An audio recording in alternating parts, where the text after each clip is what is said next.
Hello and welcome to the Mapping the Doctrine of Discovery podcast. The producers of this podcast would like to acknowledge with respect the Onondaga Nation, firekeepers of the Haudenosaunee, the Indigenous peoples on whose ancestral lands Syracuse University now stands. And now, introducing your hosts, Phil Arnold and Sandy Bigtree. Welcome back, everyone, to Mapping the Doctrine of Discovery. My name is Philip Arnold. I'm a faculty member in the Department of Religion at Syracuse University, core faculty in Native American Indigenous Studies, and I'm here with... And I'm Sandy Bigtree, a citizen of the Mohawk Nation at Akwesasne. I grew up, however, just a couple miles north of the Onondaga Nation and live on the unceded lands of the Onondaga.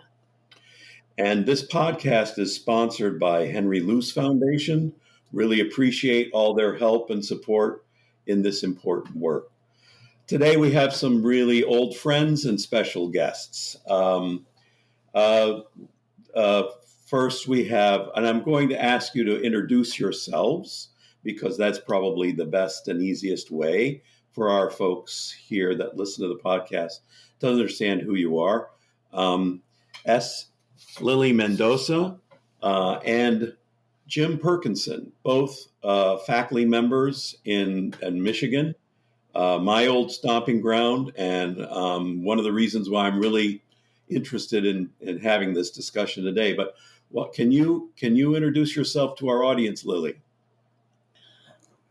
Maya payabak ke kongan, diri na kayo Maya payato. Ako'y Lily Mendoza, anak ng Horacio Mendoza at Esperanza Luna.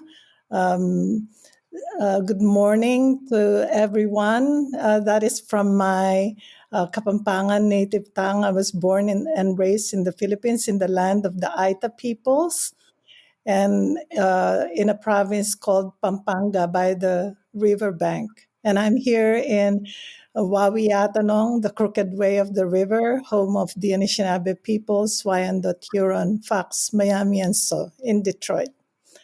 And I teach I'm a professor of culture and communication at Oakland University and also executive director of the Center for Babaylan Studies, which is a movement among diasporic Filipinos committed to decolonization and indigenization.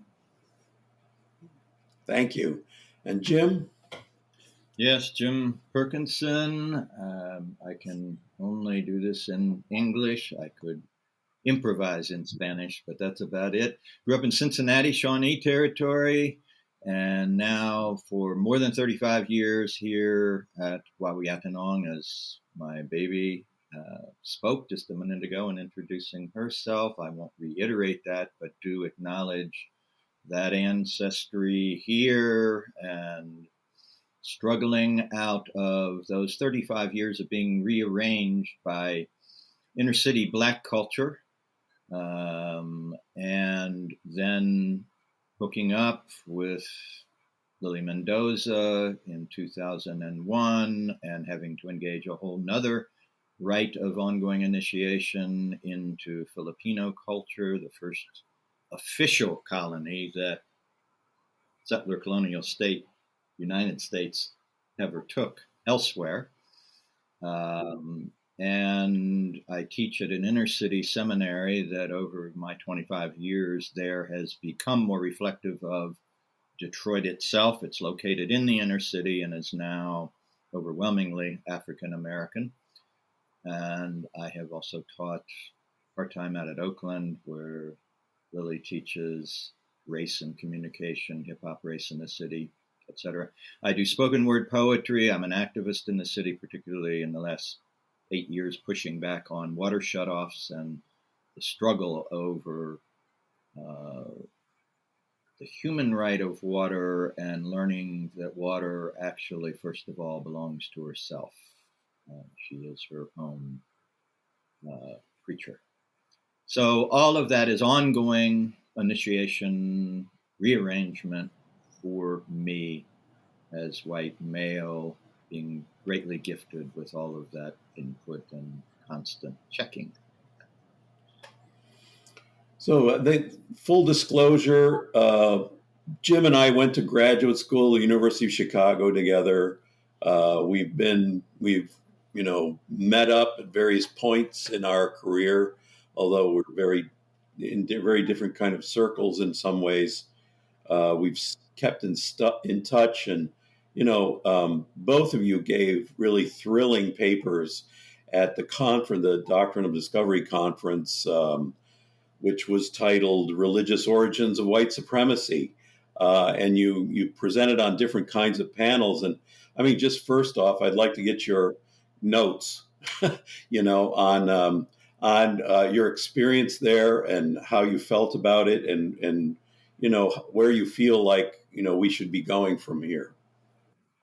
It was very exciting for me to be among folks who are doing honest decolonizing and learning of settler privilege. And so the conference was really, it felt like home. It felt like home to me. And I think it's for me in my own journeying, I find that there has to be a two-step process for those who are wishing to get on this path of not just decolonizing, but being schooled by a different vision of how to be a human being on this earth, and that is it's not just about learning from indigenous people and recovering our own sense of ancestral reconnection, but also understanding the civilizational narrative that serves as a log in our eyes in terms of understanding the radical difference between indigenous ways of being and what we have been schooled by, which is being thoroughly immersed in this narrative of progress and civilization, etc. As Charles Solomon has said, there is no word that is more vague and has been permitted to commit more crimes than that term, civilization. And so, yeah, I was really heartened by the presentations that I listened to at the conference. Well, thank you. Yes, for me, being in Syracuse with Phil and Sandy and Steve Newcomb and the whole crew of folk was a real gift and not something I take for granted, a great honor and a responsibility to live up to. And I enjoyed the presentations, enjoyed getting to know some folk after hours, and where I think we need to go for me is pushing through white supremacy back to Christian supremacy. I would understand white supremacy as a kind of offspring of Christian supremacy going all the way back to Roman times, and even then back behind that to what Lily was talking about, civilizational supremacy, and how to do that here in Detroit. We'll talk about as the podcast goes on. But most of my work up until meeting Lily was dealing with whiteness in relationship to blackness and pushing back on other white folk about that, about the white supremacy piece. With her, it's been a matter of pushing, in a sense, underneath that to deeper history and deeper disappearance, the genocidal eclipse of native folk, Three Fires folk in this area, as well as Wendat Huron, that still are present here, and the question about land return that remains a throbbing, aching question that I think needs to be the lodestone for all of our activity of social resistance and pushing for a different world. And part and parcel of that is relearning relationship with the more than human world.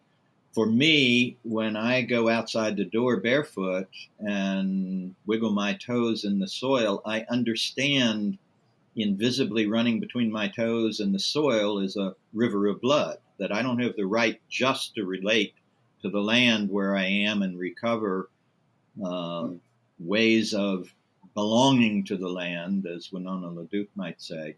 But I have to first pay attention to the indigenous folk, in this case, the Three Fires folk, who were disappeared from so much of this land, and get in relationship to those who remain. And I'm only here by permission, not by any title or property right.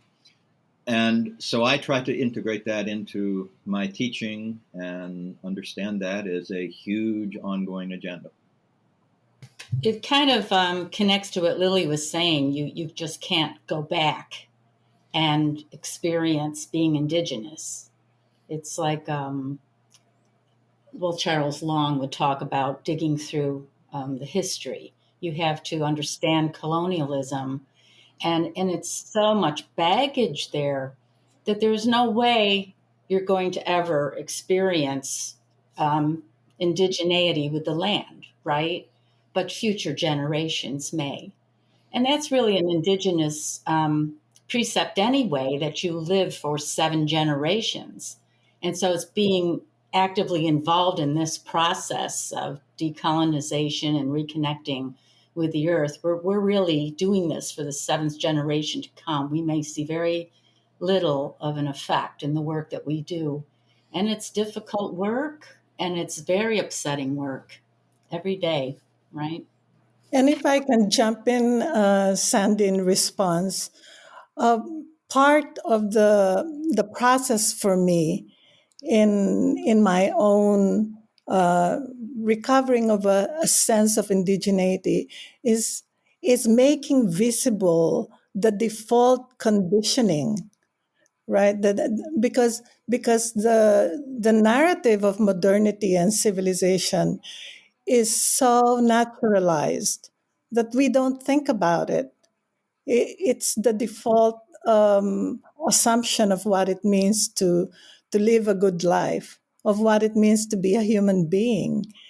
And so when we encounter other ways of life, and for example, when I was little, I would encounter the Aita people, right? And because they no longer live in their intact communities, I could only see them as pitiful, as primitive, as backward, as representing our past that we can no longer go back to and shouldn't even wish. We can't even imagine longing for that way of life. We run away from it. But my own transformation came about when I was sitting in an ethnomusicology class, and for the first time, I encountered the richness of indigenous life sans that colonial lens. The amazing weaving designs, the architecture that doesn't use any nails, right? The basketry, the dances, and that was what broke me open to that world. And I said, "Wow, why then, if these were our people, why are we looked upon as backward and primitive? Where does that come from?" Right? And so that started me on that path of understanding what are our default assumptions about what a human being is supposed to be. Right? Well, it was a propaganda campaign that the United States implemented on the Filipinos and all over Southeast Asia to gain a stronghold at the turn of the 20th century. And they used much of the same kind of propaganda campaign they used to settle the United States, and portraying Filipinos as savages. They used similar iconographies and cartoon characters, and, teaching everybody about indigeneity being below human, subhuman. What's the book? The Imperial Cruise was a really excellent book to read on that subject. Right.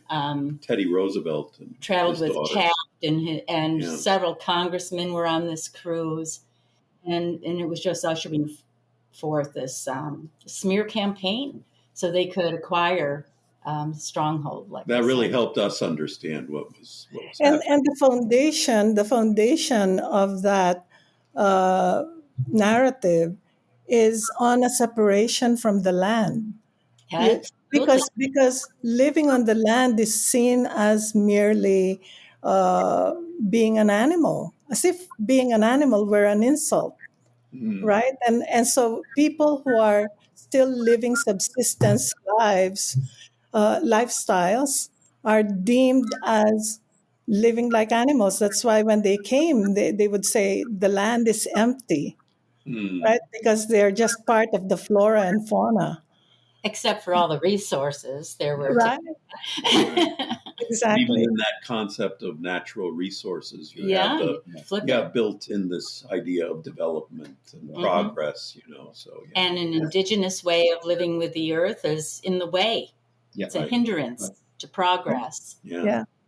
And if I can camp out on that, then for me, yes, it's a constant struggle with the shadow side of my ancestry, and learning how to own that, honor that, let it have space in my body, but then open to another way of being a human, like Lily is talking about.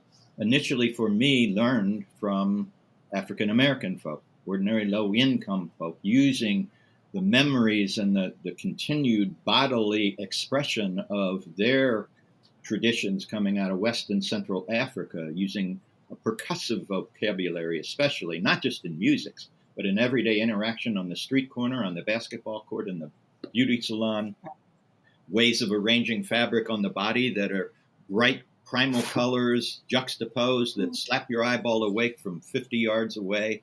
All of that, it took me 8 years to get to the point where I could even start to see the incredible creativity of that way of engaging reality, a call-response communal ethos, probing an impossible situation, making desperation yield beauty in spite of itself.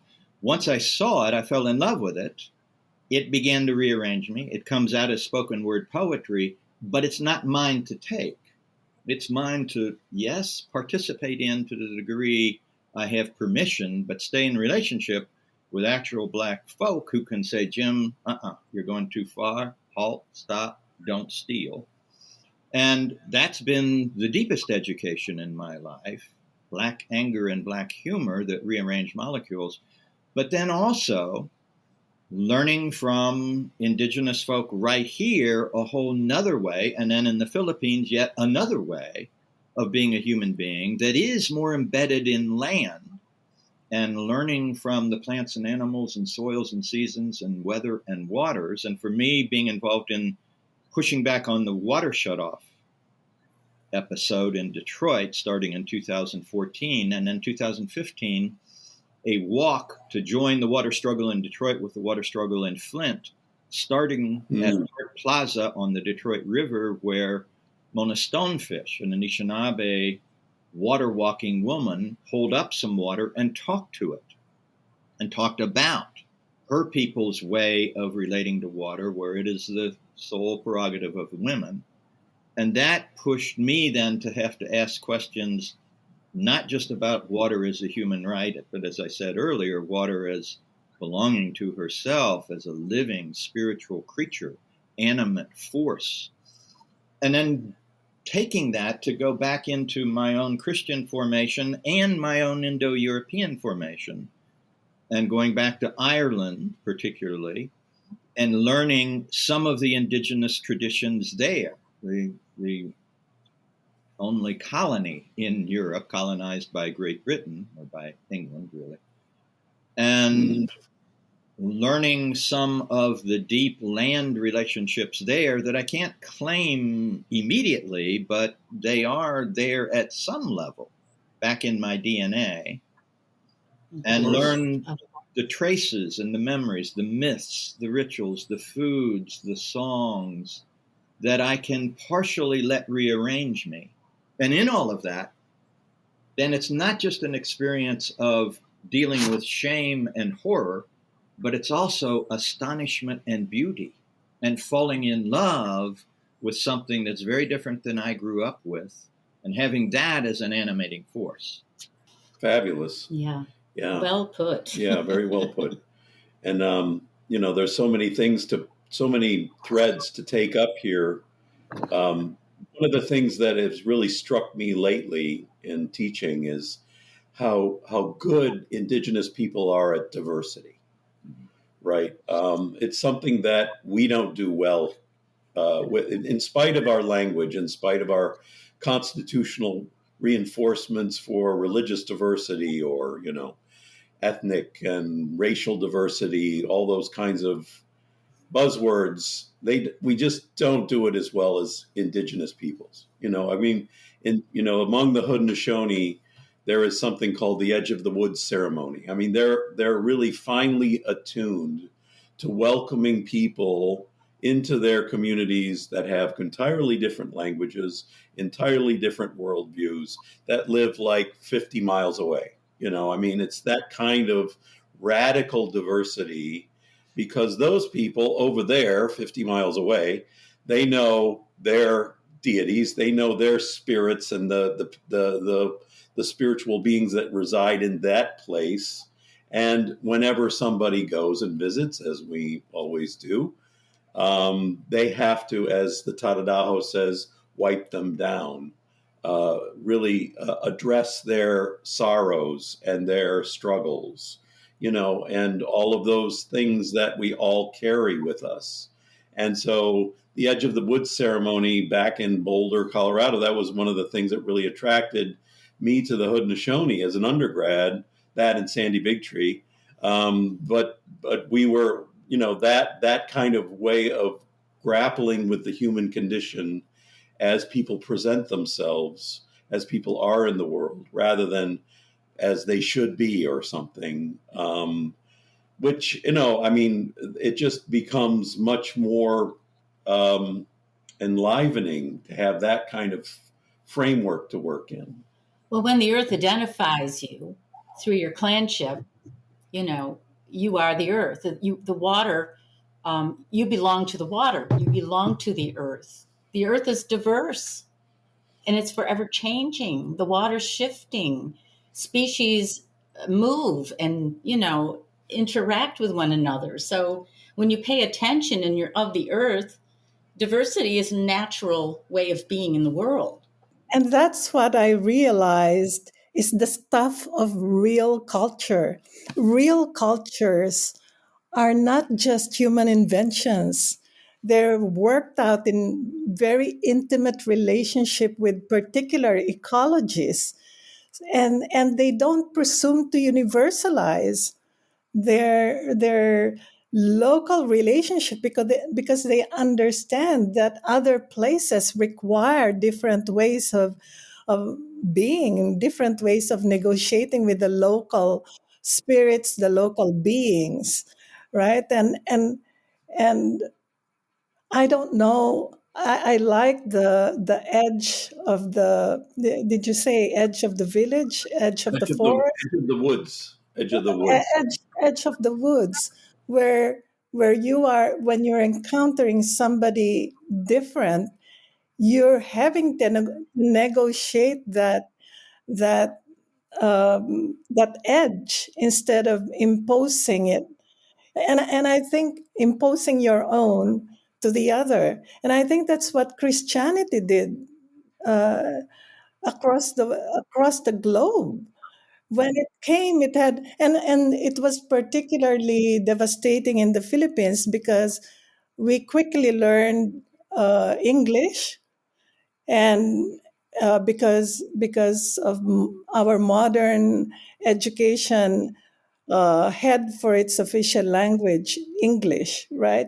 And so the missionaries that would come didn't have to learn any of our indigenous languages. They couldn't do that in Indonesia or Malaysia, So there was not even an attempt at translation of trying to see how the spirit of Christianity could be incarnated within this context. There was no such, and so the colonization of Filipinos becomes rather profound, very very deep.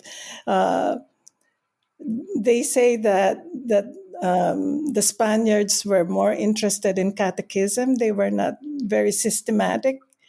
But the states, the United States, the Americans, really built in the colonial ideology and the white supremacy within our modern education system.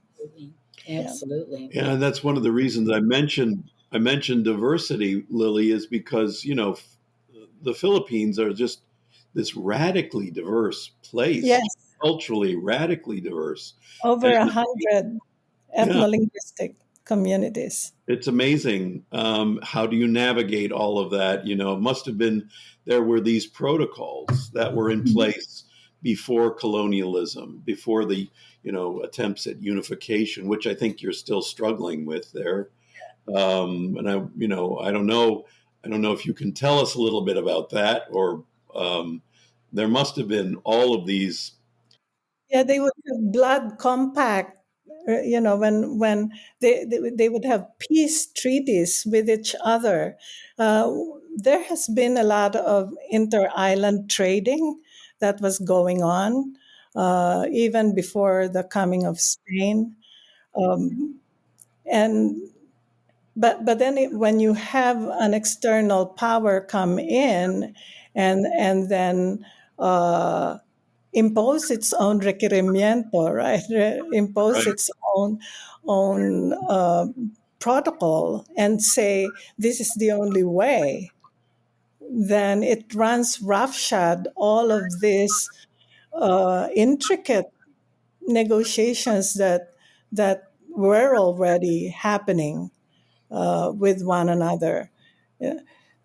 So there was really no one nation, right? What brought about the Philippines as a nation state is the resistance to colonization, hmm, and it becomes a struggle today because now you have Manila.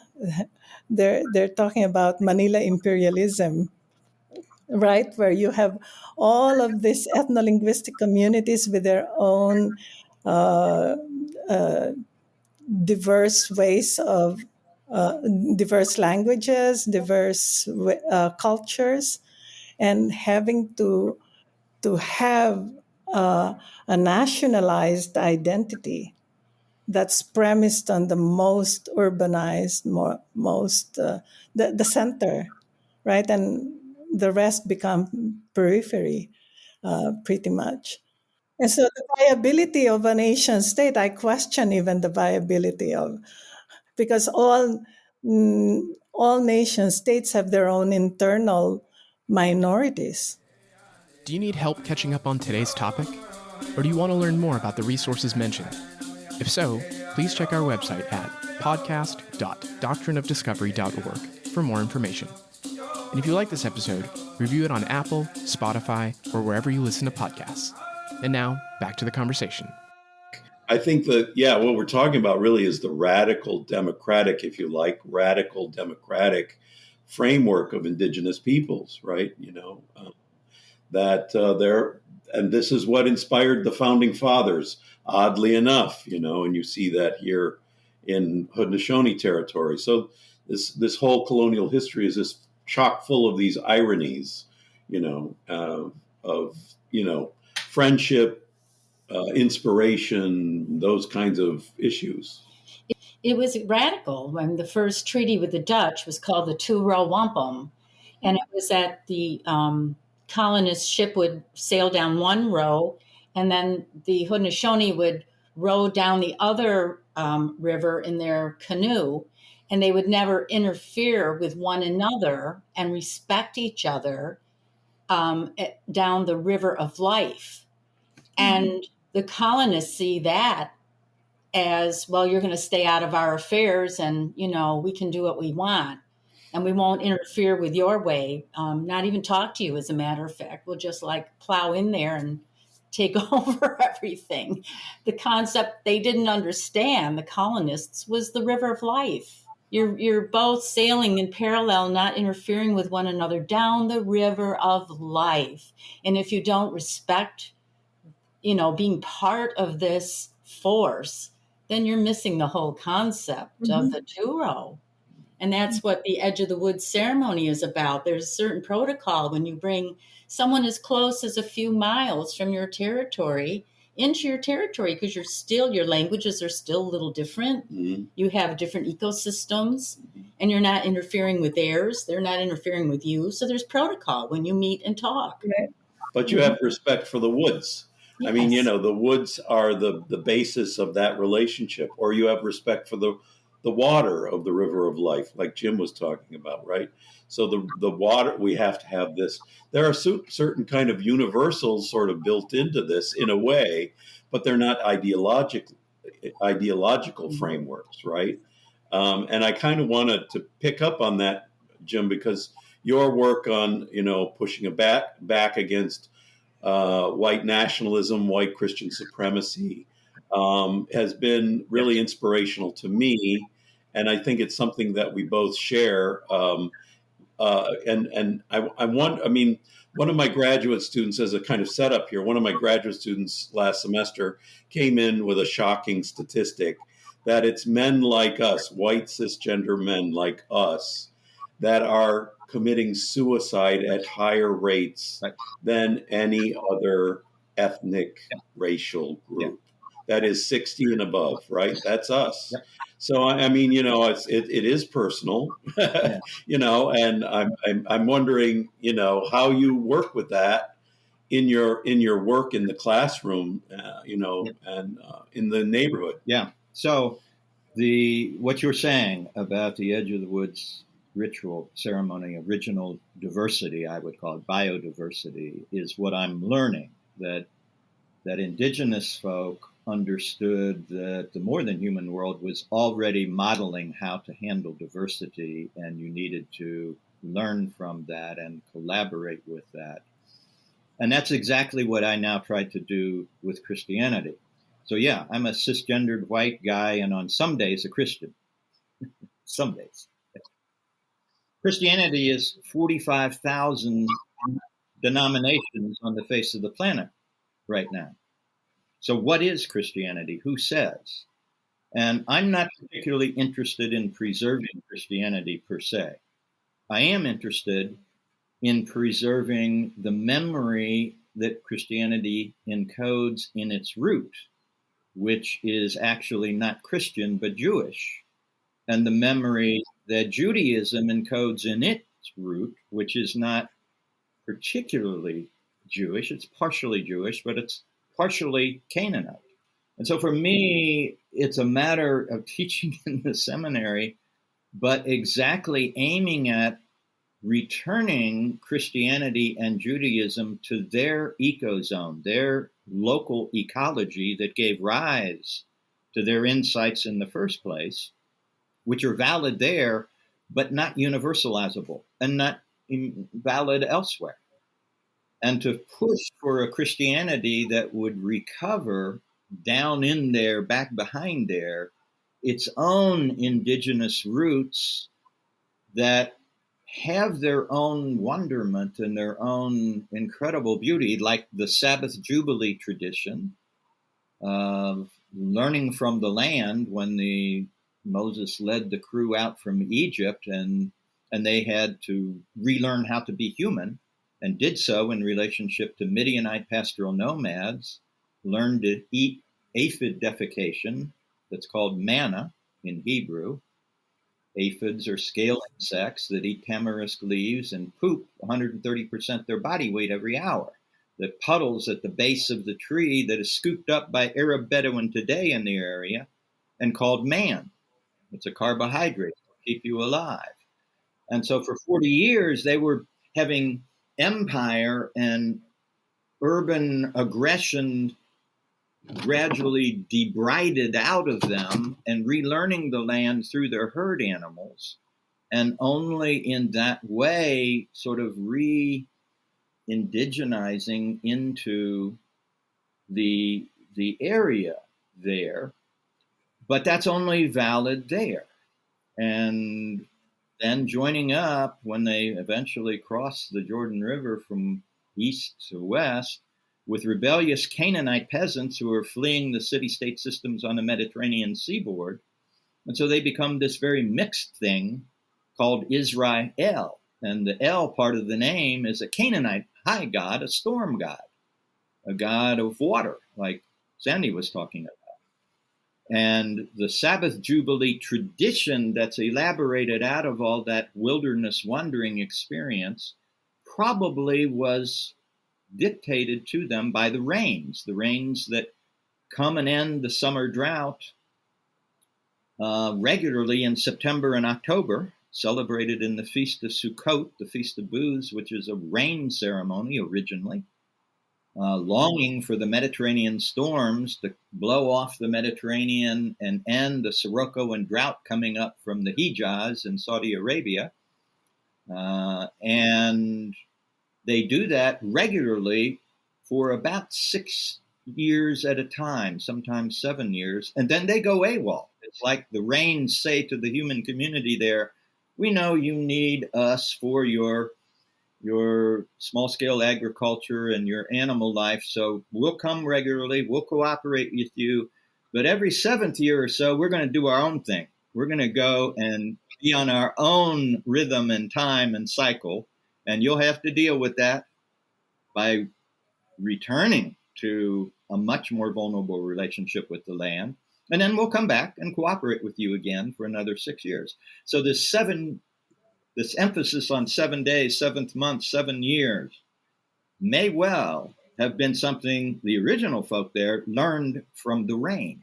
So it's that kind of stuff that I try to now teach in the seminary. And again, to awaken astonishment, but also to say, but that only applies there. And if Christianity is going to go elsewhere, what it has to do is listen to the people who know their elsewheres, know the codification, the language, the culture, the deities, as you said, Phil, of that place. The woods are different from the savannah. And you don't have permission to enter into another space until you ask the people who know that space. And then, even if you get permission, you need to learn the beauty, the spirituality, the creatures that are there. Well, I love Michigan, and you know, the urgency of our moment is to protect the water. And you know, I grew up, you know, loving the lakes and the Great Lakes and being fearful of them and all that sort of thing. So what you're saying really resonates with me as a Michigander as well. I think you're uniquely, both of you are teaching very powerful topics, really demonstrating the value of religious studies in different kinds of ways, and to speak to the urgency of our moment as well. I've always felt, and with a greater sense that of longing in a way, that, you know, we need to protect the Great Lakes. We need to protect those waters. That's what we have. That's our responsibility.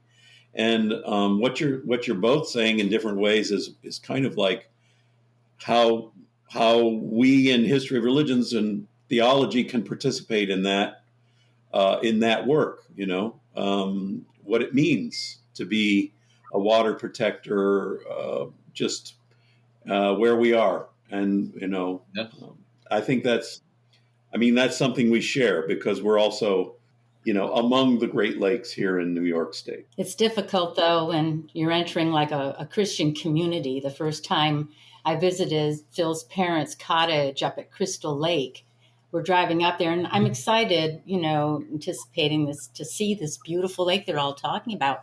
And as we're getting into the access roads, one is called Sachem Court, and then there's Ongwe, which is our word for the real people.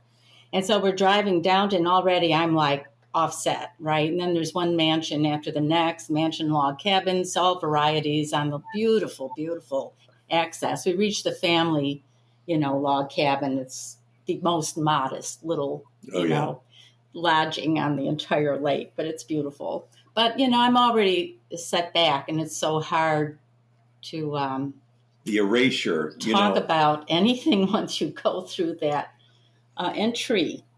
There's no really welcoming you and respecting who you are coming into such a place. You have to adapt coming into that place. Mm-hmm. And I felt all of that, just with that first little drive. So a little background, my grandpa built this kit log cabin that still stands there. It's like one bedroom, a loft. It's probably, 300, 400 square feet. Right, the year you were born. Yeah, right. So it was I've been going up there my whole life. But now it's surrounded by McMansions, you've got, because it's such a beautiful lake, and the Frankfurt area is a lovely place. But, our little log cabin still sits there, I'm sure our neighbors hate us, but, it's well kept. But it was originally this Disciples of Christ camp that was given to them by the railroad, just to kind of locate this in a way, right between, in the kind of interlock between Lake Michigan and Crystal Lake.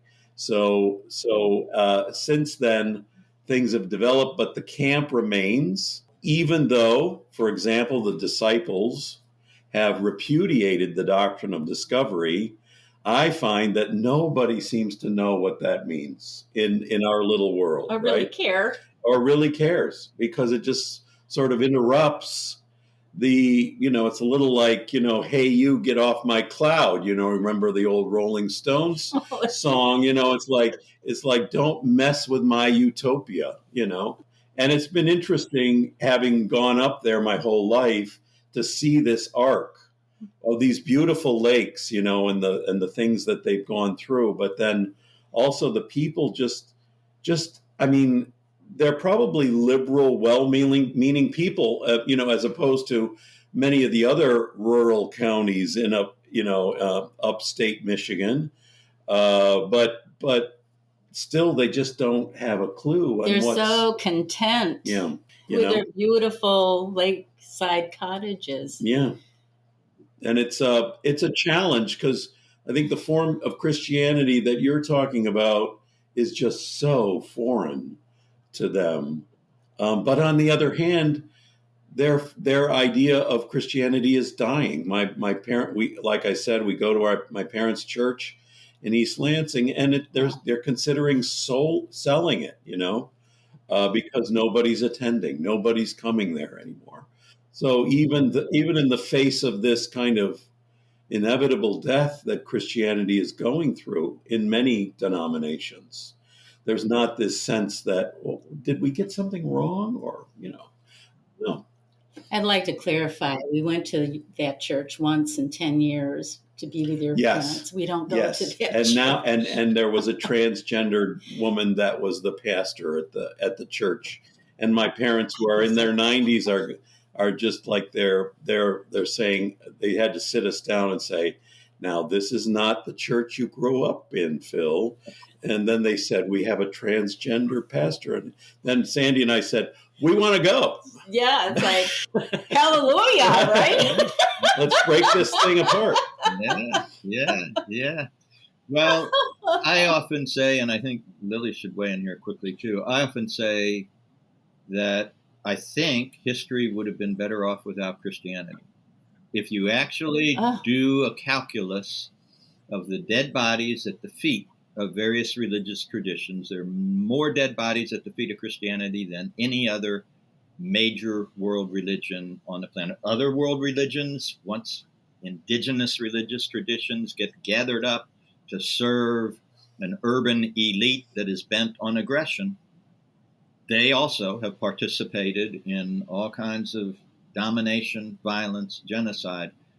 But Christianity, I think, takes the prize at this point in time. And maybe the most insidious. So sneaky. Yeah. Most insidious. They're so sneaky about it And so brutal at the same time. So I teach that the Bible is the most dangerous book on the planet. It's authorized more genocide, enslavement, rape, pillage, and plunder than any other book. And if you're going to be a Christian, the first thing you've got to do is learn that history, own it, understand it, be repulsed by it, be humiliated or humbled by it, and figure out what then to do coming out the other side of that kind of deep work. And it's not just a matter of processing it in your head. It's a matter of letting it down in your belly and into your body so that you are horrified and deeply disturbed by it all in relationship to some group of people who've suffered the other side of it. Because until it gets social in relationship, it's just an idea. And the reality is the trauma is all around us, up inside us too. Like Phil was saying, now white men, particularly working and lower middle class men, are face to face with their utter emptiness. White supremacy having given them nothing to be proud of or to be astonished by. And what do? There's no way to communalize anything worthy.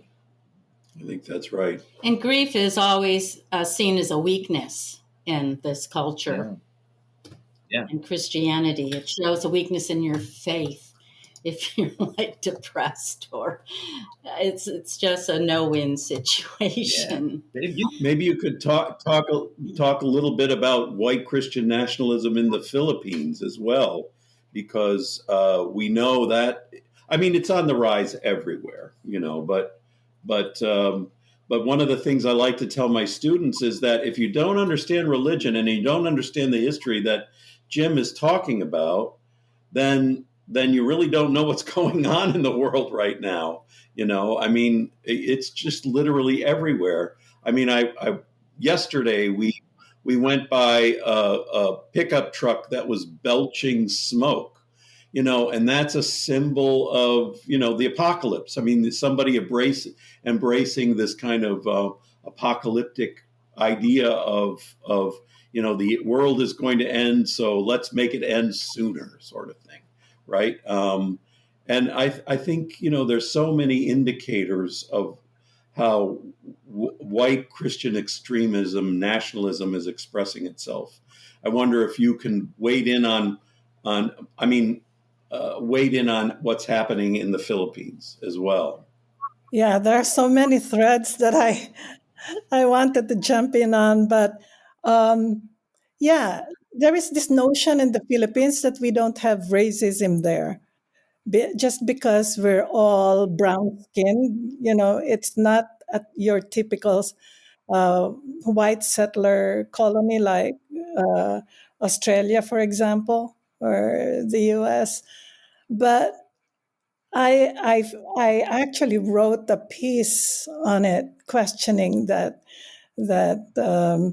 notion that there's no racism, because our racism is through and through directed to our indigenous peoples now.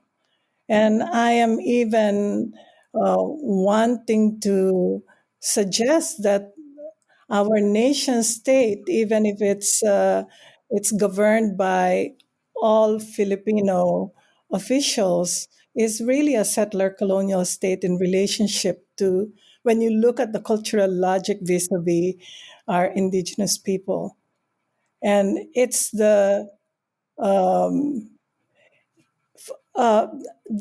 it's more in Kuwait, in the sense that it's the civilizational supremacy that is embedded in the discourse of progress and development and modernity. So what is happening throughout the Philippines now is they're uh, all the indigenous places are being turned into tourist places, and and like for example in my home province they're building a new Clark City. This is where the US military bases used to be, and that is the homeland of the Aita people. And so the Aita are saying we used to roam these places freely. Now they're saying we can't go there. They confine us to these marginal places. What are we supposed to do? And so I'm really, my heartbreak is towards the way in which the same colonial logic that has been imposed on us by foreign rulers is being imposed on our indigenous peoples. Well, been suggested that we talk a little more about the criminal state, the violence against criminals, and how that plays into a network of Christian domination and civilizational supremacy. And I know, Jim, you've been working in that area of the incarceration state, and you have to in your work. And I wonder how those two things, kind of connect. White Christian supremacy and in the overwhelming numbers of incarcerations in the African American population. Yeah, well, the way Euro settler colonialism operated early on was to summon every white male to be, in effect, a pre-police force militia, armed to be on the lookout for continuing to survive Native Americans and runaway slaves, enslaved Africans.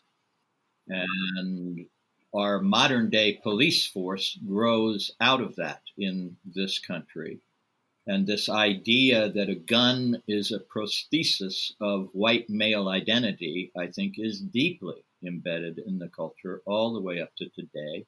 More than 400 weapons, or 400 million guns owned in this population, and something like, I'm going to get my figures wrong here, but overwhelmingly the great percentage is white males.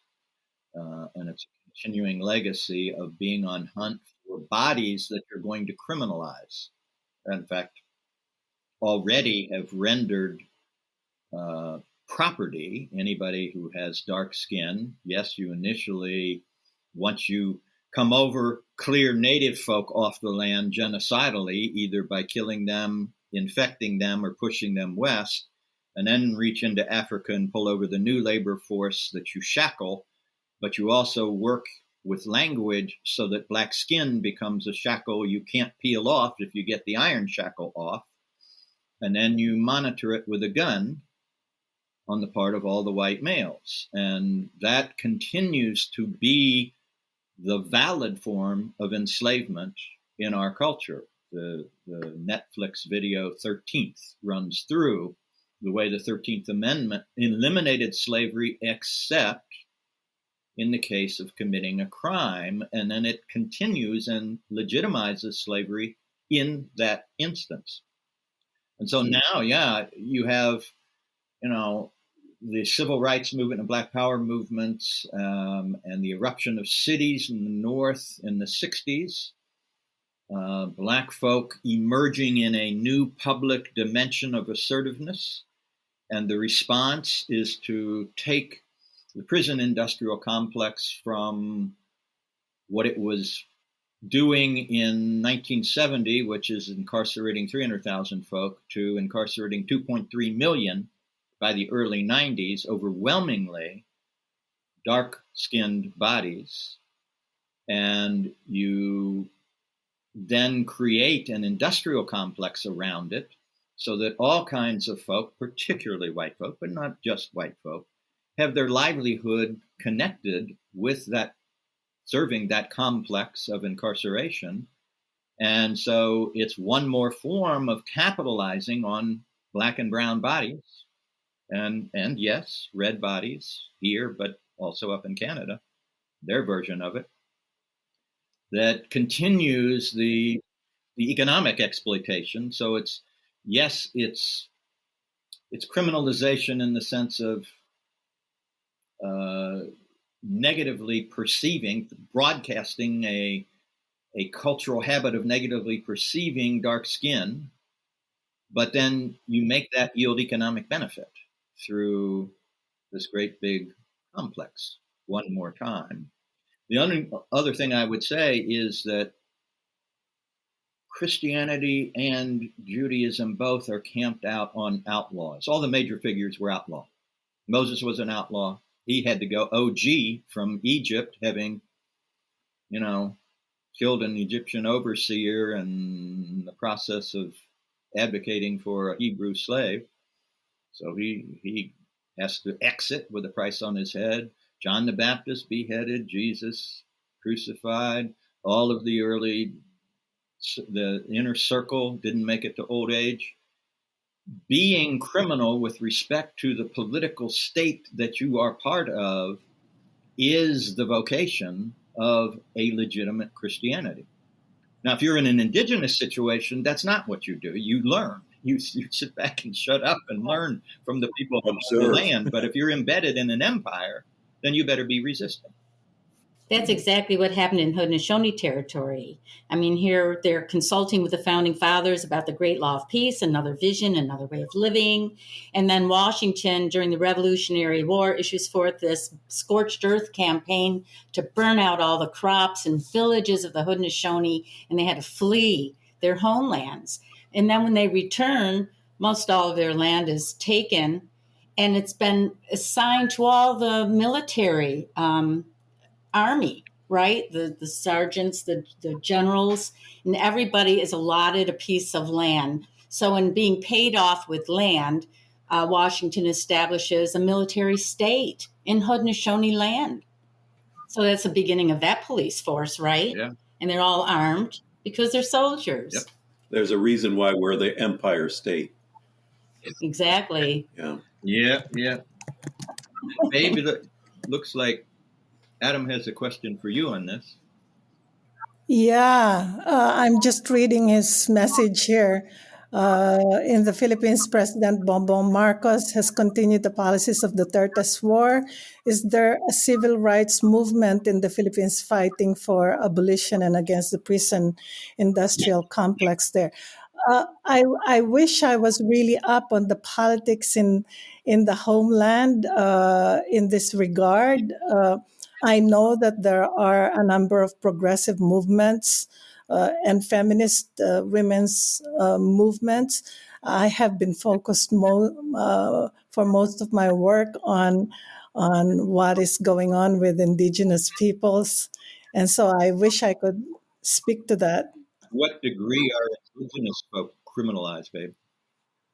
Oh yeah, well, we have one of the highest um, extrajudicial killing rates next to Brazil, or at some point, I think we have surpassed Brazil in terms of the killing of indigenous land defenders, and that is still going on. We have Canadian mining companies, we have all kinds of corporations now, logging companies that are in indigenous territories, and it's not stopping.